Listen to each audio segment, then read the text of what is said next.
정세원 약사입니다. 자, 벌써 무한폐렴 관련 테마로 5번째 영상입니다. 자, 그렇게 해서 준비한 주제는 간편한 입안 소독 방법들입니다. 손도 잘 씻고 마스크도 열심히 하고 이런 식으로 최대한 바이러스의 침투를 막는 것이 중요한데, 혹시라도 내 입안이 남아있을 만한 그런 바이러스까지 깨끗하게 할 수 있으면 더 좋겠죠. 그래서 실제로 지금 관련 위생용품들, 가글이라든가 스프레이라든가 이런 것들이 상당히 많이 팔리고 있는 걸로 알고 있고, 저는 약국가에 있지는 않지만 최근에 프로폴리스 판매량이 늘었어요. 늘기는 다 이런 것도 영향이 있는 것으로 예상을 하고 있습니다. 자, 그런 의미에서 한번 정리를 해드리도록 하겠습니다. 구강바이러스를 없애는 스프레이들, 사용 간편하고 먹어도 되는 구강소독 어떻게 하면 되는지 한번 알아볼게요. 제품 선정 기준은 바이러스 죽일 수 있고 먹어도 되면서 휴대가 간편한 형태. 그래서 사실상 스프레이 하나밖에 안 남더라고요. 전체적으로 3가지 계열을 소개해 드릴 건데요. 첫 번째로는 세틸피리디늄 계열입니다. 의약품으로 나와 있는 세틸피리디늄 계열 스프레이들 종류예요. 한미 모게인이 아무래도 가장 유명하고요. 후발주자로 대웅제약의 모겐쿨, 그리고 시노카 현대약품 제품, 이런 것들이 현재 시장에 나와 있습니다. 수용성 아줄렌, 그리고 세틸피리디늄 염화물, 수화물, 이렇게 2가지를 담고 있고요. 이거는 항염 효과, 이거는 항균, 항바이러스 효과, 그렇게 해서 넣게 된 성분들입니다. 목의 통증이나 목의 부종, 목의 불쾌감, 목쉼, 구내염 등 입 안에서 혹은 목에서 생길 수 있는 다양한 염증이나 통증들을 잡는 데 목적을 두고 있습니다. 자, 용법 용량은 1일 수의 적당량을 환부에 분사도포. 목의 염증용 용법이 또 따로 가이드가 있는데, 기본적으로는 크기 횟수 제한 없이 틈틈이 입안에 뿌리는 방식으로 사용하면 되겠습니다. 주의사항도 있습니다. 개인차로 인해 맞지 않는 경우가 있을 수 있죠. 입에 뿌렸는데 자극감이 있다거나, 혹은 알러지 반응이 일어난다거나, 혹은 미부 불쾌감이 있다거나, 이런 것들이 있을 수 있고요. 그리고 특이사항으로 운전 시에 사용 금지입니다. 음주 측정을 하면 이 알코올 성분 때문에 술 마신 걸로 검사가 나올 수가 있어요. 자, 다음은 포비돈 요오드 계열입니다. 포비돈 요오드는 오리지널인 먼디파마의 베타딘 제품이 있고, 그리고 신일장의 쿨에버, 태극작의 포리비돈, 모두 같은 성분인 포비돈 요오드를 담고 있습니다. 자, 효능 효과는 비슷합니다. 구강 내 살균 소독, 인후염, 후두염, 구내염, 그리고 그 밖에 입안 소독 등과 구취증, 이런 것들에 사용하실 수 있는 건데요. 자, 포비돈 요오드 자체가 알고 계실 거예요. 빨간 약. 네, 그거 맞습니다. 상처 소독할 때 쓰죠? 이게 세균 감염 방지를 위해서 상처 소독할 때 쓰지만, 항바이러스, 항진균 효과도 아주 강합니다. 그리고 어느 정도 먹는 것도 가능하기 때문에 이렇게 구강 스프레이로도 나오는 거죠. 용법 용량 1일 수의 적당량 분사도포, 이것도 특별히 횟수 제한이 있지는 않습니다. 자, 다만 주의해야 할 사람들은 역시 있죠. 요오드 과민증 환자,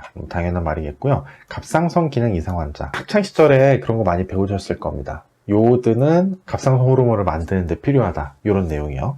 그리고 요오드가 너무 많아도 너무 적어도 갑상선에는 안 좋을 수가 있어요.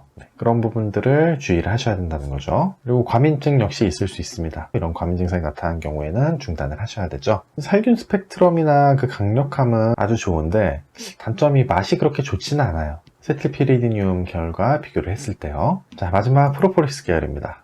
세틸피리디늄과 포비돈 요오드는 의약품이었지만 프로폴리스는 건강기능식품으로 허가가 나 있습니다. 그래서 성분은 프로폴리스 추출물로 이루어져 있고, 기능성은 2가지 기능성을 받았죠. 항산화작용과 구강에서의 항균작용. 제형에 따라서는 둘 중 하나만 갖고 있기도 합니다. 제대로 만든 대다수의 프로폴리스 스프레이들은 2가지 기능성을 모두 보유하게 되고요. 용법은 제품마다 상이하니 일단 넘어가도록 하겠습니다. 자, 프로폴리스의 특이점이라면, 앞에 의약품들은 정말 표면 살균, 소독에만 초점이 맞춰져 있다면, 프로폴리스는 표면 살균도 가능하지만 이걸 먹었을 때 흡수를 해서 몸의 면역체계에 다양한 이점을 준다는 거죠. 안티바디, 림프구, NK셀, 이런 것들을 자극을 해서 면역을 증진시킨다는 거, 혹은 이제 비만세포나 베이소필 같이 과면역 반응에 관련되어 있는 이런 것들은 좀 억제를 시켜주기도 하고, 이런 식으로 면역을 조절해주는 그런 역할에 대한 연구들이 또 많이 발표가 되어 있습니다. 자, 마찬가지로 주의사항은 있죠. 화분 알러지나 프로폴리스 알러지, 이런 알러지 환자들은 주의를 하셔야 되고요. 그리고 함량을 꼭 확인하시라고 말씀드리고 싶습니다. 자, 프로폴리스 영양기능 정보를 보면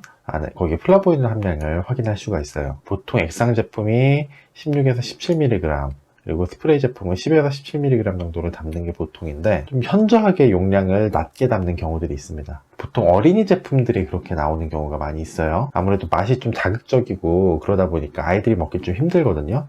그래서 아예 함량을 확 낮춰가지고 기능성만 받고 사실상 크게 기대하기 어려운 그런 제품들이 또 많이 있으니까 그런 부분들 꼭 확인하시기 바라고요. 자, 그리고 앞에 두 의약품들과 비교해서 큰 단점이라고 할 수 있는 게 천연물의 특성상 살균 작용이 표준화되어 있지는 않습니다. 이게 무슨 말이냐면 앞에 두 제품들은 이 정도 농도를 사용했을 때 바이러스 세균들 죽는다 이런 것들이 확실하게 문서화돼 있고 그걸 바탕으로 의약품 허가가 난 거예요. 근데 프로폴리스는 뭐 나라마다 성질이 다르고 뭐 원료마다 성질이 다르고 그리고 그걸 또 어떻게 만들었냐에 따라서도 또 성질이 많이 달라지는 그런 특징을 갖고 있다 보니 뭐 호주산과 브라질산 얘네들이 살균 항바이러스 작용이 똑같다고 얘기할 수가 없겠죠. 실험 결과도 여러 가지가 있지만 좀 제각각으로 나오는 것들이 많이 있습니다. 네, 이런 부분들은 감안을 좀 하셔야 될 부분이 있죠. 한눈에 비교하는 표 한번 보시겠습니다. 먼저 분류 및 구입처. 세트피리디늄과 포비돈 요오드는 일반 의약품이라서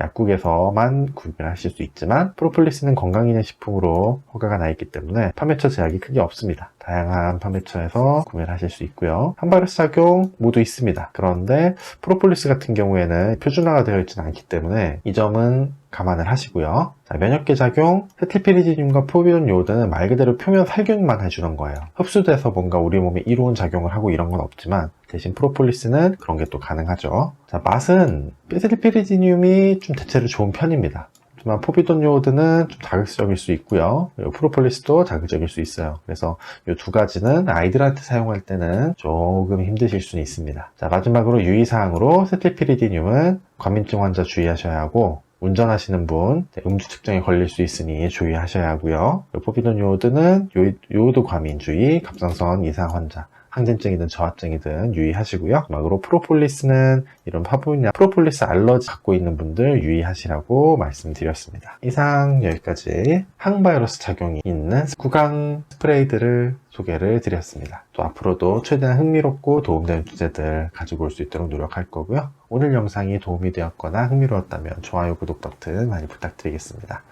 궁금하신 부분은 댓글로 남겨주시고요. 이상 정세훈 약사였습니다. 건강하세요. 감사합니다.